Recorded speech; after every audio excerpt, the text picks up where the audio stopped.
喺《思維震動》呢本著作入面提到，一個強烈嘅念頭或是一個長久持續的想法，會使我們成為吸引力中心，吸引到他人相應嘅思想波。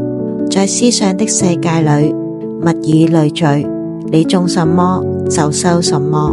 內心充滿愛的男性或女性，在所有面向都看到愛，而且會吸引到其他人的愛。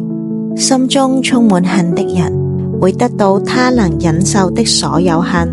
想着爭吵的人，通常會在想通之前遇到他想要的所有爭吵。就像這樣，透過心智這個無線電報，每個人都會得到他要的結果。因此，請大家保持正向美好嘅念頭。